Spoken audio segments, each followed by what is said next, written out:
اعوذ باللہ من الشیطان الرجیم بسم اللہ الرحمن الرحیم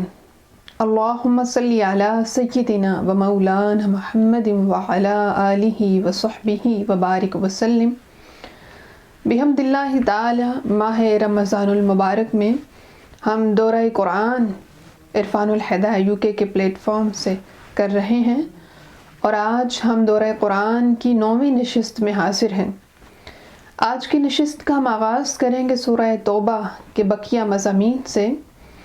اللہ رب العزت نے ایمان والوں کے لیے جنت کی دائمی نعمتوں کا ذکر کیا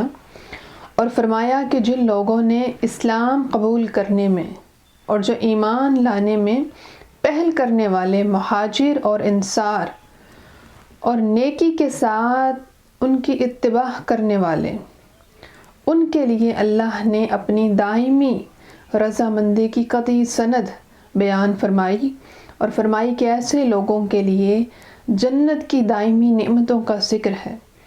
یعنی جو لوگ سب سے پہلے آقا دو جہاں پر ایمان لے کر آئے اور اخلاص کے ساتھ آقا دو جہاں کی اتباع کرتے رہے۔ اللہ جل مجدہ نے فرمایا کہ اے حبیب ان کو خوشخبری دے دیجئے میری طرف سے جنت کی دائمی نعمتیں، ہمیشہ کے لیے جنت کی نعمتیں ان کا مقدر ہیں۔ پھر اللہ رب العزت نے اپنے کلام میں زکوٰۃ کا حکم نازل فرمایا اور فرمایا کہ حبیب مسلمانوں کے مال سے زکوٰۃ لیجئے تاکہ اس کے ذریعے آپ انہیں پاک کریں، ان کا تزکیہ کریں، بے شک آپ کی دعا ان کے لیے سکون کا باعث ہے۔ حضرت عبداللہ بن عباس رضی اللہ تعالیٰ عنہ روایت کرتے ہیں کہ جب آقا علیہ السلام نے مجھے حضرت ابو لبابہ اور ان کے ساتھیوں کو کھولنے کا حکم دیا، ہم نے اپنی گزشتہ نشست میں حضرت ابو لبابہ کے بارے میں پڑھا کہ بنو قریظہ کو اشارہ کرنے کی وجہ سے انہیں یہ محسوس ہوا کہ انہوں نے اللہ اور اللہ کے رسول سے خیانت کی ہے،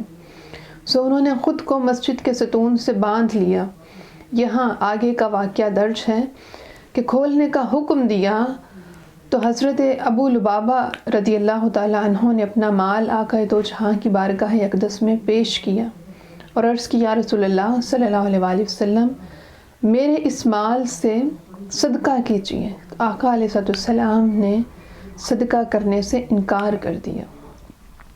اس موقع پر یہ آیت کریمہ نازل ہوئی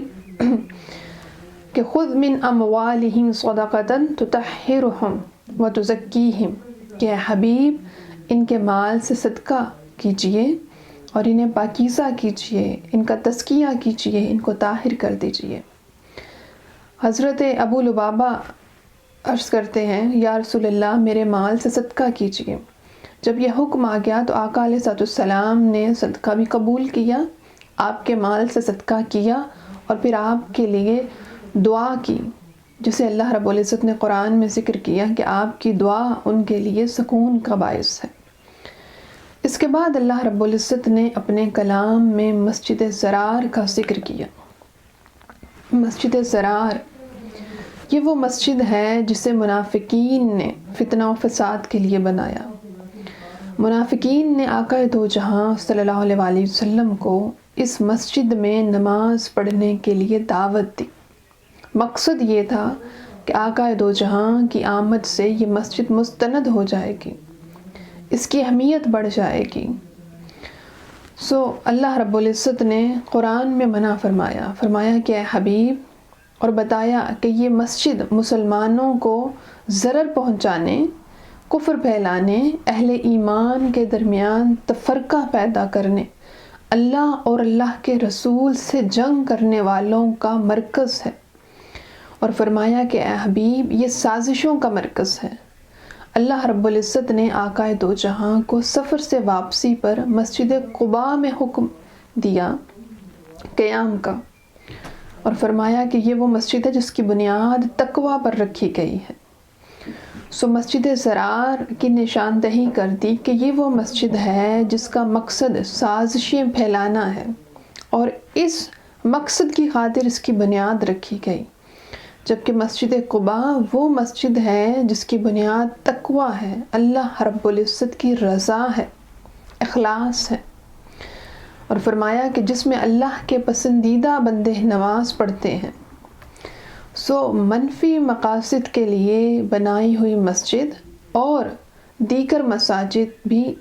مقام و مرتبہ میں سیم نہیں ہو سکتی، برابر نہیں ہو سکتی۔ یہاں سے ایک بات ہمیں یہ معلوم ہوتی ہے۔ اور بعض اوقات بظاہر نیک کام اگر منفی مقصد کے لیے کیا جائے تو اللہ رب العزت کے ہاں اسے بھی شرف قبولیت حاصل نہیں ہوتا۔ سو اگر نیک مقصد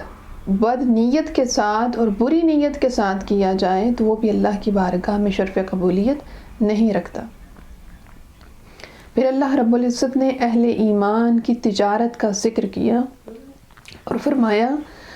کہ اہل ایمان نے اپنی جان اور مالوں کے ساتھ اللہ کے ساتھ تجارت کی، یعنی انہوں نے اپنی مال اور اپنی جان اللہ کی راہ میں دیا اور بدلے میں اللہ کی رضا چاہی۔ سو اللہ کی رضا کے ساتھ انہوں نے تجارت کی، سودا کیا، اللہ رب العزت نے انہیں جنت کی نعمتیں عطا کی۔ فرمایا کہ اہل ایمان نے اپنی جان اور مال کے ساتھ اللہ کے ساتھ تجارت کی، اللہ کو فروخت کیا اپنی جان اور اپنا مال، تو اللہ انہیں جنت کی نعمتوں کی بشارت دیتا ہے۔ پھر اللہ رب العزت نے اہل ایمان کی صفات کا ذکر کیا۔ حضرت انس بیان کرتے ہیں، روایت کرتے ہیں کہ آقا علیہ السلام نے فرمایا ابن آدم خطا کار ہے اور خطا کاروں میں سے سب سے اچھا خطا کار توبہ کرنے والا ہے۔ اللہ رب العزت نے اہل ایمان کی جو صفات بیان کی تو اللہ رب العزت نے اپنے کلام میں فرمایا پہلی صفت کہ وہ توبہ کرنے والے ہیں، دوسری صفت عبادت کرنے والے ہیں،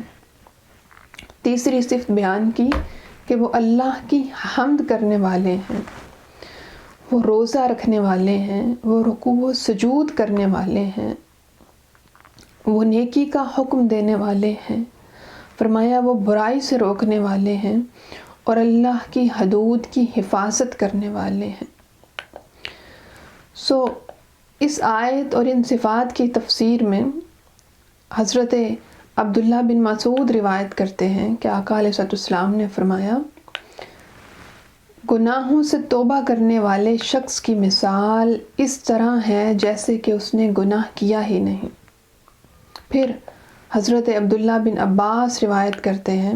کہ آقا علیہ السلام نے فرمایا سب سے پہلے جنت میں ان لوگوں کو بلایا جائے گا جو راحت و تکلیف میں اللہ کی حمد کرتے ہیں۔ اور حضرت ابو ہریرہ رضی اللہ تعالیٰ عنہ روایت کرتے ہیں کہ آقا علیہ السلام اکثر یہ دعا کیا کرتے کہ اے اللہ تو نے جو مجھے علم عطا کیا اس کو نفع بخش بنا اور مجھے نفع بخش علم عطا فرما اور میرے علم میں اضافہ فرما، اور ہر حال میں اللہ کی حمد ہے، اے اللہ میں دوزخ سے تیری پناہ چاہتا ہوں۔ سو یہ وہ دعا ہے جو حضرت ابو ہریرہ روایت کرتے ہیں کہ آقا علیہ السلام اپنے رب کی بارگاہ میں کیا کرتے تھے۔ سو پتہ یہ چلا کہ انسان خطا کا پتلا ہے اور سوائے انبیاء کے کوئی معصوم نہیں۔ اللہ رب العزت کی بارگاہ میں اگر انسان سے گناہ ہو جائے تو شرمندگی کے ساتھ توبہ کرنے والا شخص اللہ کی بارگاہ میں مقبول ہے۔ اور اللہ رب العزت نے بارہا قرآن میں فرمایا کہ اللہ رب العزت کی ذات اپنے بندے کو بے شک بخشنے والی ہے، وہ توبہ کو قبول کرنے والی ہے، وہ رحم فرمانے والی ہے۔ پھر اللہ رب العزت نے اپنے حبیب کو مشرکین کے لیے استغفار کرنے سے منع فرمایا، اور اللہ رب العزت نے فرمایا کہ اے حبیب مشرکین کے لیے استغفار مت کیجیے اگرچہ وہ آپ کے قرابت دار ہی کیوں نہ ہوں۔ اگلے مضمون میں اللہ رب العزت نے اپنی برتری اور حاکمیت کو بیان کیا، فرمایا بے شک آسمانوں اور زمین کی سلطنت اللہ ہی کے لیے ہے، وہی مارتا ہے، وہی زندہ کرتا ہے، اس کے سوا کوئی تمہارا مددگار نہیں۔ اللہ رب العزت نے اپنی حاکمیت کا اظہار کیا۔ پھر اللہ جل مجدہ نے اپنے اگلے مضمون میں فرمایا غزوہ تبوک سے پیچھے رہ جانے والوں کا ذکر کرتے ہوئے، غزوہ تبوک میں جب صحابہ اور آقا علیہ السلام غزوہ کے لیے تشریف لے گئے تو 3 صحابہ پیچھے رہ گئے، جن میں حضرت کعب بن مالک رضی اللہ تعالیٰ عنہ، حضرت بلال بن امیہ رضی اللہ تعالیٰ عنہ، حضرت مرارہ بن ربیع رضی اللہ تعالیٰ عنہ۔ تو اللہ نے قرآن میں ان کا ذکر کرتے ہوئے فرمایا کہ انہوں نے جھوٹی بہانہ بازی نہیں کی بلکہ اپنی غلطی کو تسلیم کیا۔ انہیں ایک آزمائش اور ایک مشکل دور سے گزرنا پڑا، لیکن پھر اللہ رب العزت نے ان کی توبہ کو قبول کیا اور اپنے حبیب علیہ السلام پر وحی نازل فرمائی۔ یہ ان 3 صحابہ کرام کا اعزاز ہے کہ ان کے اعزاز میں اللہ رب العزت نے یہ آیت نازل کی اور ان کا ذکر کیا۔ حضرت ابو ہریرہ روایت کرتے ہیں کہ آقا دو جہاں نے فرمایا، جس شخص نے اپنی کمائی میں سے ایک کھجور بھی صدقہ کیا، بے شک اللہ پاک کمائی کو قبول کرتا ہے۔ اللہ اس کو اپنے دائیں ہاتھ سے قبول کرے گا اور اس کی پرورش کرے گا، جیسے تم میں سے کوئی شخص اپنے بچڑے کی پرورش کرتا ہے، حتیٰ کہ وہ صدقہ پہاڑ جتنا ہو جاتا ہے۔ پھر اگلا مضمون، اللہ رب العزت نے دین کا علم حاصل کرنے کا حکم دیا، اور اللہ رب العزت نے فرمایا کہ سارے مسلمان اپنے سارے مشاغل کام کاج کو چھوڑ کر اپنے آپ کو دین کے لیے وقف نہیں کر سکتے، بس ضروری ہے کہ ہر علاقہ اور ہر طبقہ زندگی میں سے کچھ لوگ دین کی راہ میں نکل کھڑے ہوں اور دین میں مہارت حاصل کریں تاکہ وہ اپنی قوم کو اللہ کے عذاب سے ڈرائیں، یعنی یہ پورے معاشرے پر فرض کفایہ ہے۔ حضرت عبداللہ بن عباس رضی اللہ تعالیٰ عنہ بیان کرتے ہیں کہ عرب کے قبائل میں سے ہر قبیلہ کے مسلمانوں کی ایک جماعت آقا دو جہاں صلی اللہ علیہ وآلہ وسلم کی خدمت اقدس میں حاضر ہو کر مسائل دین اور احکام و مسائل میں رہنمائی حاصل کرتی اور احکام شریعہ سیکھتی تھی۔ جس شرعی مسئلہ میں ان کو رہنمائی کی ضرورت ہوتی تھی وہ آپ سے رہنمائی حاصل کرتی تھی، اور پھر جب یہ اپنی قوم میں واپس جاتے تو انہیں نماز کی، روزہ، زکوٰۃ اور اسلام کے دیگر احکامات کی تعلیم دیتے اور اسلام کی تبلیغ کرتے، اللہ کے عذاب سے ڈراتے اور یہ کہتے کہ جو اسلام لے آیا وہ ہم میں سے ہے، حتیٰ کہ ایک شخص اپنے ماں باپ سے جدا ہو جاتا، یعنی تبلیغ کے باعث وہ دین اسلام کو قبول کر لیتا، جبکہ اس کے والدین کفار میں سے یا دیگر ادیان کے ماننے والے ہوتے۔ یہ آیت طلب علم کے وجود میں اصل ہے اور کتاب و سنت کا علم اور اس کی سمجھ حاصل کرنا ضروری ہے۔ حصول علم دین کی 2 اقسام ہیں۔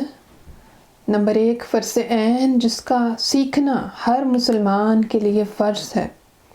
مثلا نماز ہر شخص پر فرض ہے تو نماز کے احکام و مسائل کا سیکھنا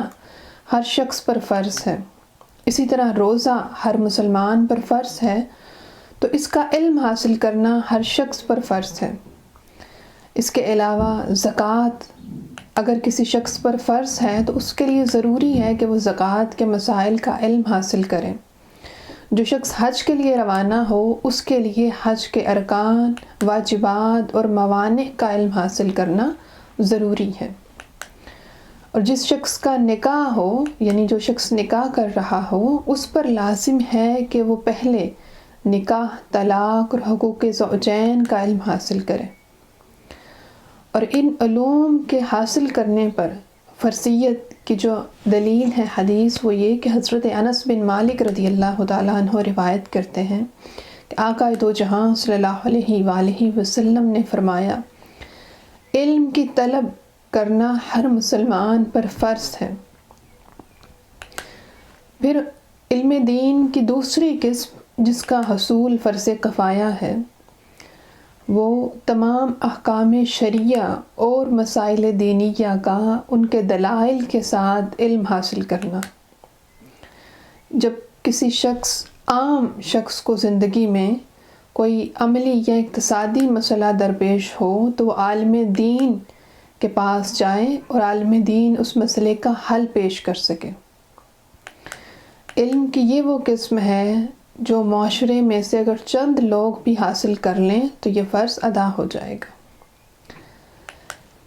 علم دین کے فضائل جو احادیث مبارکہ میں درج کیے اور احادیث مبارکہ سے ہمیں پتہ چلتے ہیں، حضرت ابو درداء رضی اللہ تعالیٰ عنہ بیان کرتے ہیں کہ میں نے آقا دو جہاں صلی اللہ علیہ وآلہ وسلم سے سنا، جو شخص کسی راستے پر علم کی تلاش میں نکلتا ہے، اللہ رب العزت اس کو جنت کے راستے کی طرف لے جاتا ہے، اور جب کوئی شخص حصول علم کے لیے نکلتا ہے تو زمین و آسمان میں موجود تمام مخلوق اس کے لیے دعائے مغفرت کرتی ہے۔ فرمایا فرشتے اس کے لیے راہوں میں پر بچھاتے ہیں اور دریاؤں میں موجود مچھلیاں تک اس کے لیے مغفرت کی دعا کرتی ہیں۔ اور آقا دو جہاں صلی اللہ علیہ وآلہ وسلم نے فرمایا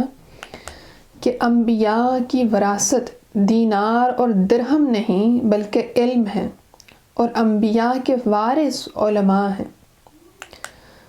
حضرت عبداللہ بن عباس رضی اللہ تعالیٰ عنہ روایت کرتے ہیں کہ آقا علیہ السلام نے فرمایا ایک فقیہ شخص 1000 عابد سے زیادہ شدید ہوتا ہے شیطان پر۔ اور حضرت معاویہ رضی اللہ تعالیٰ عنہ بیان کرتے ہیں کہ میں نے آقا دو جہاں صلی اللہ علیہ وآلہ وسلم کو فرماتے سنا، من یرید اللہ بہ خیرا یفقہہ فی الدین، اللہ رب العزت کی ذات جب کسی کے ساتھ خیر کا ارادہ کرتی ہے، بھلائی کا ارادہ کرتی ہے تو اسے دین کی سمجھ بوجھ عطا کرتی ہے، اسے دین کا علم عطا کرتی ہے۔ اور فرمایا کہ خیرکم من تعلم القرآن وعلمہ، تم میں سے بہتر وہ ہے جو قرآن سیکھے اور قرآن سکھائے۔ معزز سامعین و سامعات، دورہ قرآن جو عرفان الہدایہ UK کے پلیٹ فارم سے انعقاد پذیر ہے، اس کا مقصد قرآن کی تعلیمات کو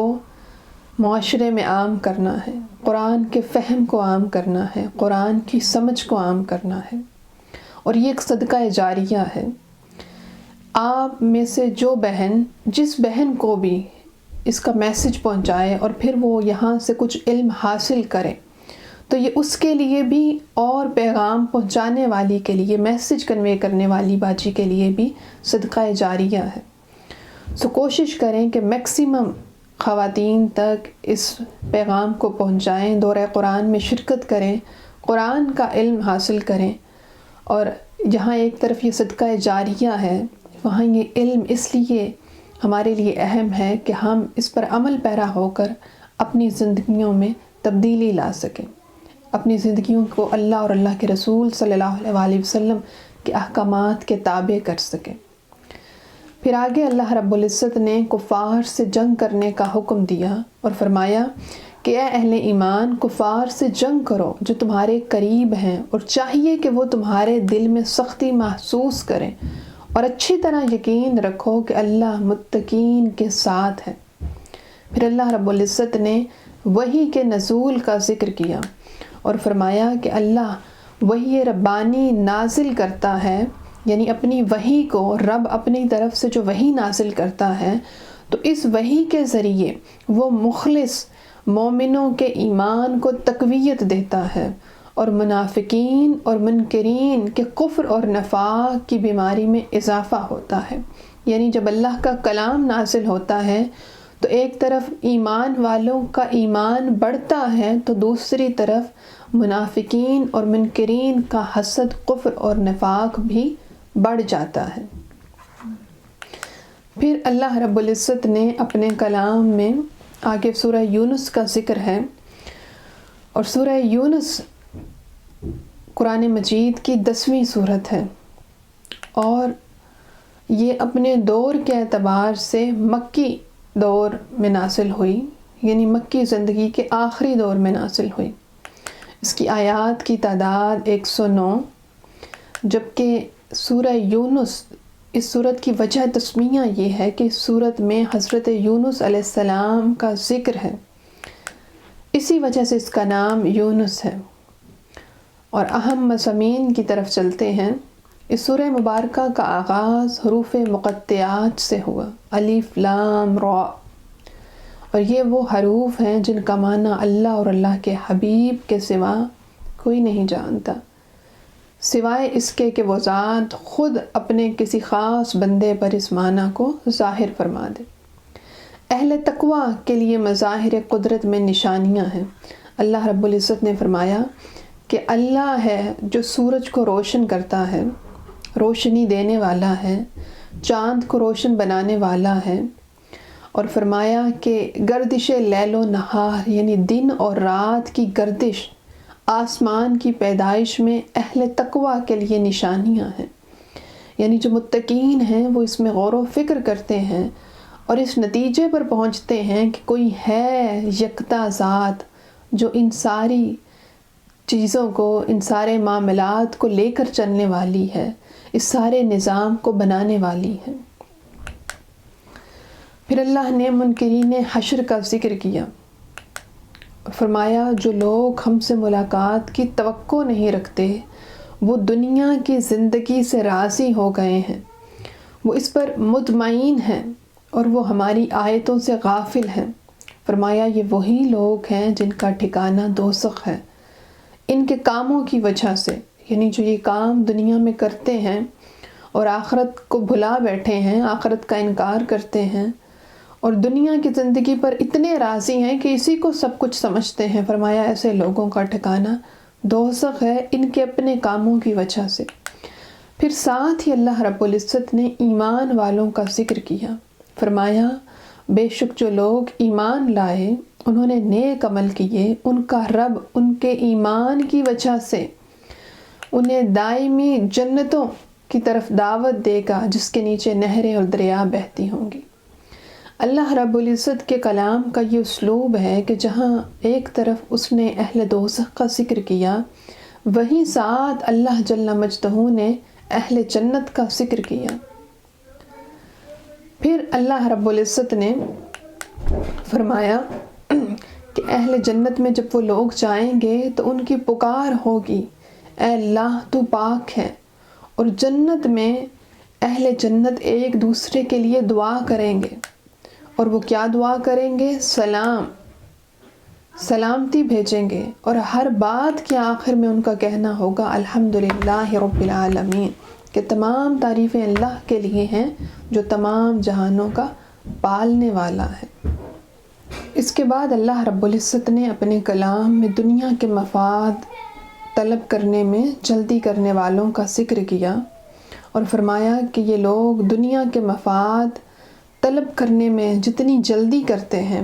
اگر اللہ رب العزت ان کی بدعمالیوں کی سزا میں اتنی جلدی فرمائے تو ان کو موت جلد آ جائے، لیکن انہیں مہلت دی جاتی ہے۔ پھر اس کے بعد اللہ رب العزت نے منکرین کا اپنے قرآن کا مطالبہ، اس کا ذکر کیا، فرمایا کہ منکرین آخرت کے سامنے جب قرآنی آیات کی تلاوت کی جاتی ہے تو وہ کہتے ہیں کہ آپ اس کے علاوہ کوئی اور قرآن لے آئیں یا اس کو تبدیل کر دیں۔ اللہ رب العزت نے فرمایا اے حبیب آپ ان سے فرما دیجئے کہ مجھے اپنی جانب سے اس میں تبدیلی کا کوئی اختیار نہیں، میں تو صرف وحی الہی کی پیروی کرتا ہوں۔ اور فرمایا اس سے زیادہ کون ظالم ہوگا جو جھوٹ بول کر اللہ پر بہتان تراشے اور اس کی آیتوں کو جھٹلائے، بے شک مجرم فلاح نہیں پائیں گے۔ مشرکین مکہ کا یہ دعویٰ تھا کہ قرآن نبی کا کلام ہے اور آپ نے اس کو اللہ کی طرف منسوب کر کے اللہ پر بہتان باندھا ہے۔ اللہ رب العزت نے اس کا رد کرتے ہوئے فرمایا جو شخص اللہ پر بہتان باندھے گا اس سے بڑھ کر کون ظالم ہو سکتا ہے۔ اور آقا علیہ السلام نے فرمایا کہ میں نے تمہارے درمیان اپنی عمر کا ایک بڑا حصہ گزارا ہے، کیا تم اس بارے میں سمجھ اور غور و فکر نہیں رکھتے؟ یعنی بعثت سے قبل 40 سال کا جو وقت آقا دو جہاں نے گزارا، اس کی طرف اشارہ کیا اور فرمایا کہ 40 سالہ زندگی میں کیا تم نے کبھی میرے کسی قول میں، اقرار میں، میرے کسی عمل میں کوئی تضاد دیکھا، میرے کردار میں کوئی جھول یا نقص دیکھا؟ سو آقا دو جہان نے اپنی حیات پاک کے وہ 40 سال جو بعثت سے قبل مکہ میں گزارے ان کو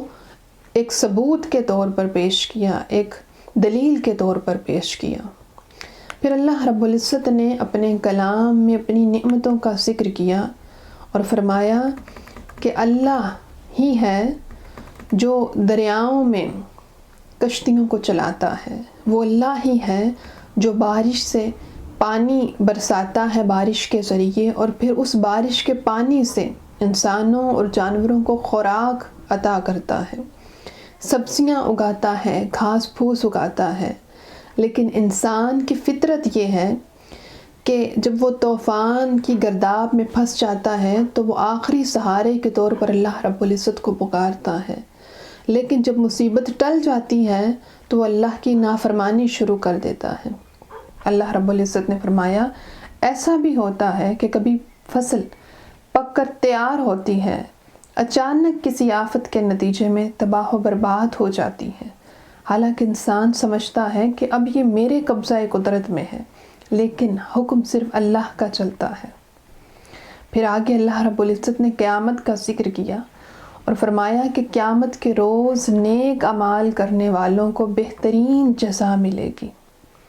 اور دوسری طرف برائی کا ارتکاب کرنے والوں کے چہرے سیاہ ہوں گے اور وہ اپنے کیے کی سزا پائیں گے۔ پھر اللہ رب العزت نے توحید کے دلائل بیان کیے اور فرمایا کہ اے حبیب آپ ان سے فرما دیجئے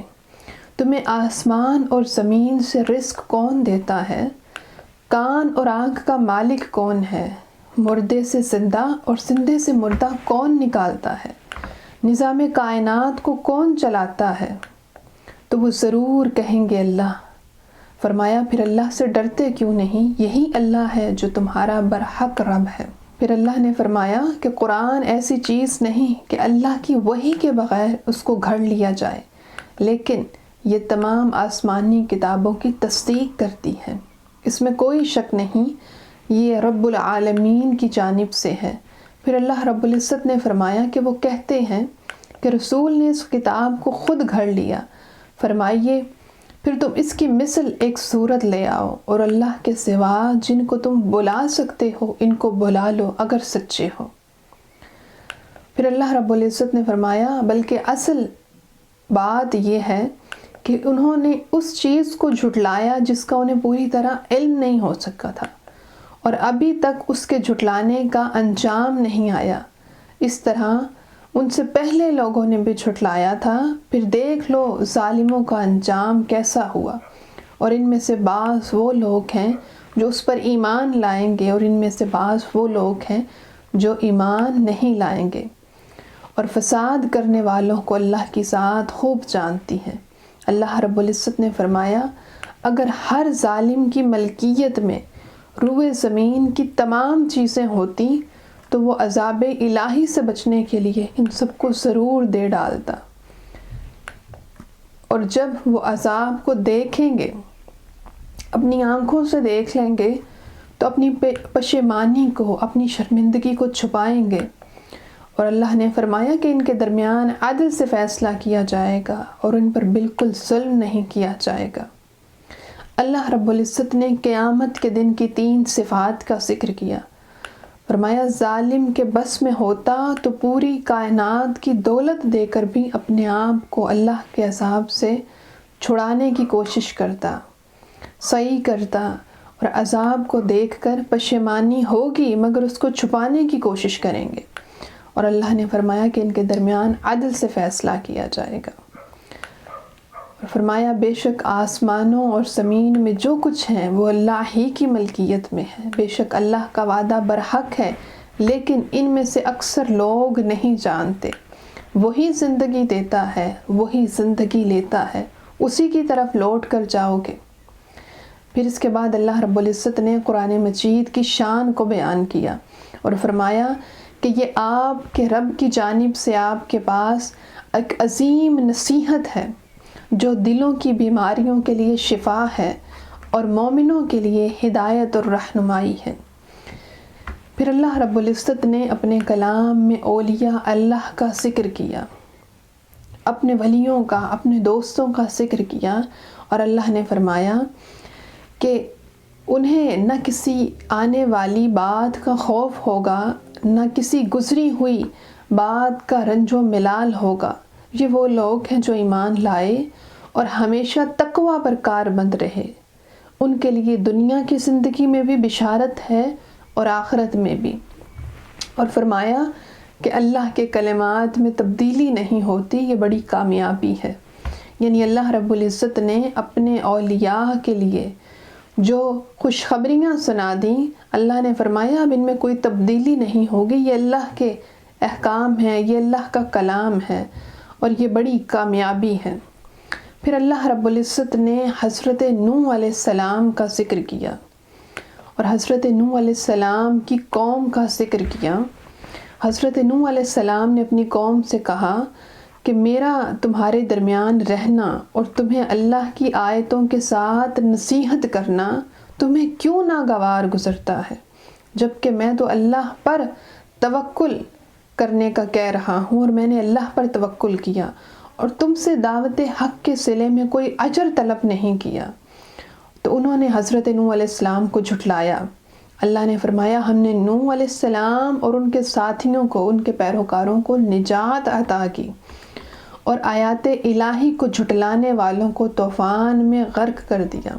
پھر اس کے بعد اللہ رب العزت نے حضرت موسیٰ و ہارون علیہ السلام کا ذکر کیا، اور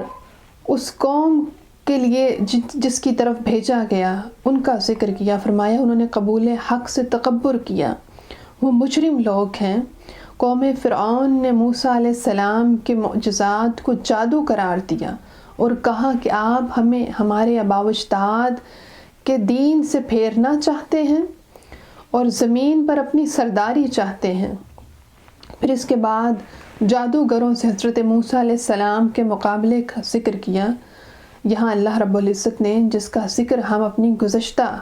نشستوں میں کر چکے ہیں۔ پھر اللہ رب العزت نے فرمایا کہ فرعونیوں کے ڈر سے قوم موسیٰ کے تھوڑے سے لوگ ایمان لائے اور زمین میں فرعون متکبر بن کر بیٹھا۔ حضرت موسیٰ علیہ السلام نے اپنی قوم سے کہا کہ اگر تم اللہ پر ایمان لا چکے ہو تو اس پر توکل کرو۔ پھر انہوں نے دعا کی، ہم نے اللہ پر بھروسہ کیا اور التجا کی کہ اے رب ذوالجلال تو ہمیں ظالموں کی قوم کے ذریعے آزمائش سے محفوظ فرما، اپنی رحمت سے قوم کفار سے نجات عطا فرما۔ اللہ رب العزت نے فرمایا کہ ہم نے موسیٰ اور حضرت ہارون علیہ السلام کو حکم دیا کہ مصر میں اپنی قوم کے لیے گھر بناؤ، گھروں کو عبادت گاہ بناؤ اور نماز قائم کرو۔ یہ حکم اس لیے ہوا کہ بنی اسرائیل کے لیے فرعونیوں کے جبر کی وجہ سے کھلے عام عبادت کرنا مشکل تھا۔ حضرت موسیٰ علیہ السلام نے اللہ رب العزت کی بارگاہ میں التجا کی کہ مولا فرعون اور اس کے درباریوں کو مال، دولت اور دنیا کی زینت میسر ہے، اور اسی کی وجہ سے وہ لوگوں کو گمراہ کرتے ہیں،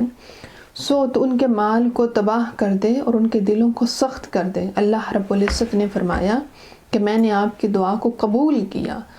بس آپ دونوں حضرت موسیٰ اور حضرت ہارون علیہ السلام ثابت قدم رہیے اور جاہلوں کی پیروی مت کیجیے۔ پھر اللہ رب العزت نے اپنے کلام میں ذکر کیا کہ ہم نے بنی اسرائیل کو سلامتی کے ساتھ سمندر پار کرا کر، اور فرعون اور اس کا لشکر عداوت اور سرکشی میں ان کے تعاقب میں آئے، یہاں تک کہ جب سمندر میں غرق ہونے لگے تو فرعون نے کہا کہ میں اس ہستی پر ایمان لایا جس پر بنی اسرائیل ایمان لائے اور جس کے سوا کوئی بھی مستحق عبادت نہیں۔ حدیث پاک میں ہے کہ اللہ رب العزت کی ذات سکرات موت اور غرارہ کی کیفیت طاری ہونے سے پہلے تک اپنے بندے کی توبہ قبول کر لیتی ہے، لیکن اس مرحلے پر توبہ قبول نہیں ہوتی۔ اللہ رب العزت نے اپنے کلام میں قوم یونس کا ذکر کیا اور فرمایا کہ سرکش قوموں میں سے صرف قوم یونس ہی ایسی قوم ہے جو عذاب الہی آنے سے پہلے توبہ کرنے والی ہے، انہوں نے توبہ کی اور اللہ رب العزت نے انہیں دنیا میں رسوا کن عذاب سے نجات دے دی۔ پھر اس کے بعد اللہ رب العزت نے اپنی قدرت کا اظہار کیا اور فرمایا کہ ہر چیز اللہ ہی کی قدرت و اختیار میں ہے۔ اگر وہ کسی کو تکلیف پہنچانا چاہے تو کوئی بچانے والا نہیں، اور اگر وہ کسی کے ساتھ بھلائی کا ارادہ کرے تو پھر کوئی اس کے فضل کی راہ میں رکاوٹ نہیں بن سکتا۔ وہ اپنے بندوں میں سے جس کو چاہتا ہے عطا کرتا ہے، اپنے فضل سے نوازتا ہے۔ اللہ نے فرمایا وہ بڑا بخشنے والا ہے، مہربان ہے۔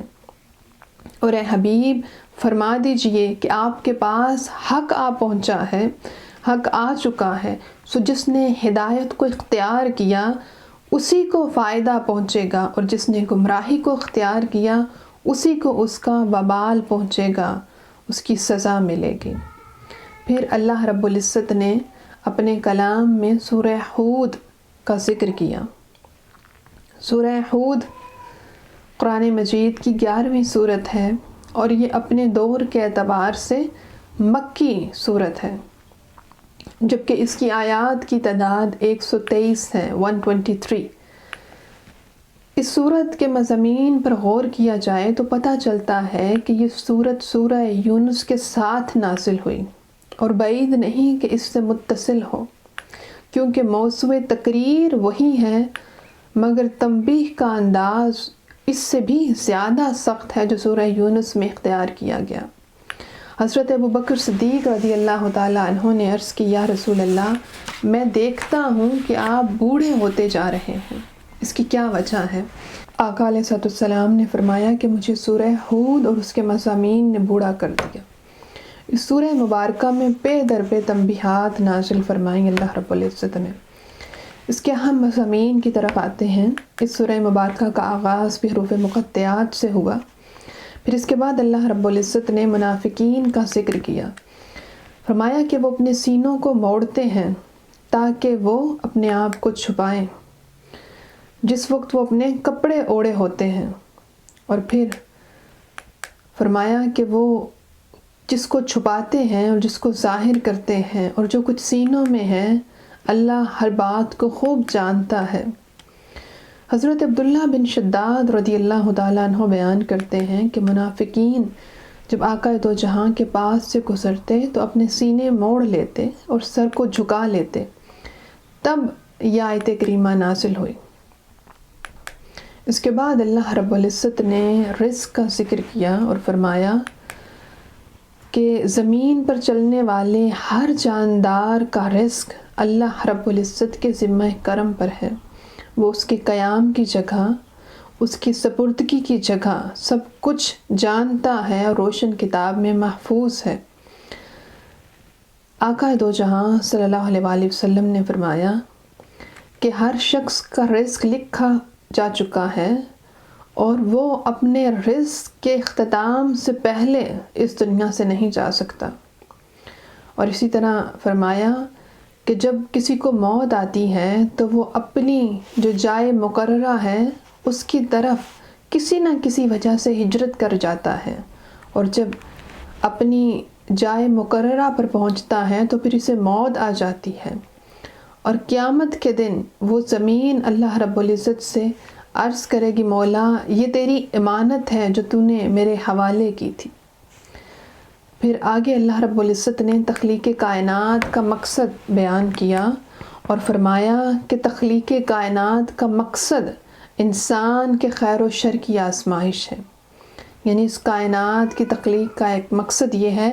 کہ انسان کو اس میں بھیج کر جانچا جائے، اس کے خیر و شر کو آزمایا جائے۔ پھر اللہ رب العزت نے انسان کی خود غرضی کا ذکر کیا،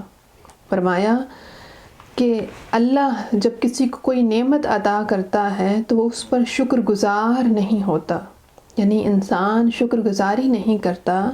لیکن جب نعمت چھن جاتی ہے تو وہ نا امید ہو جاتا ہے اور نا شکری کا اظہار کرتا ہے۔ اسی طرح اگر کوئی مصیبت آ ملے تو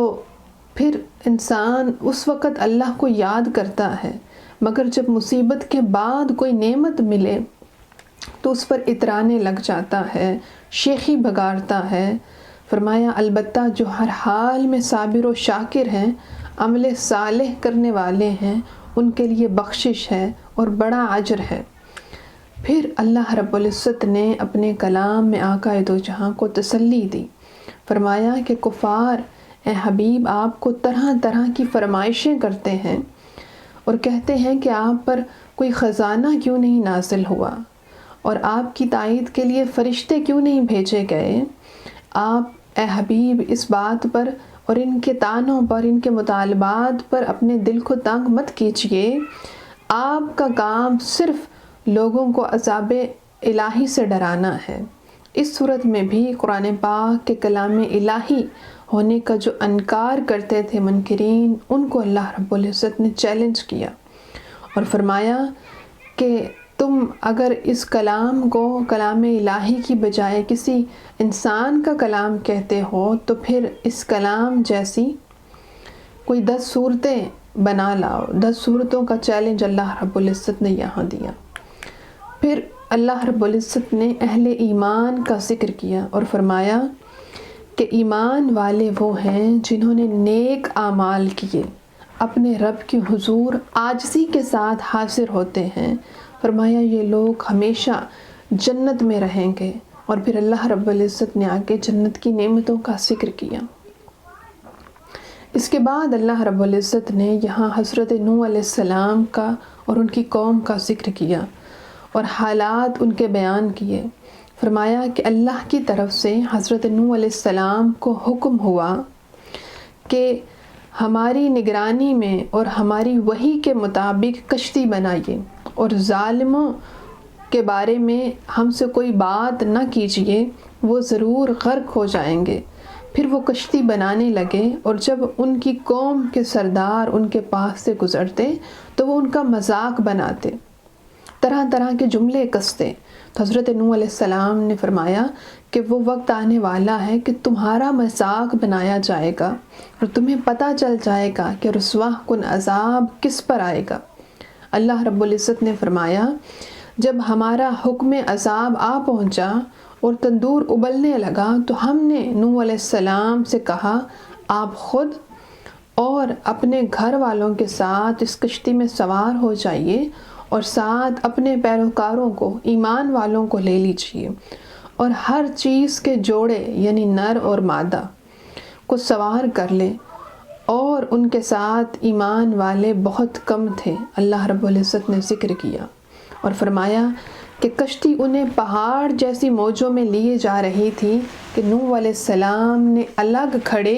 اپنے بیٹے سے کہا، فرمایا کہ اے بیٹے ہمارے ساتھ کشتی میں سوار ہو جاؤ اور کافروں کے ساتھ نہ رہو۔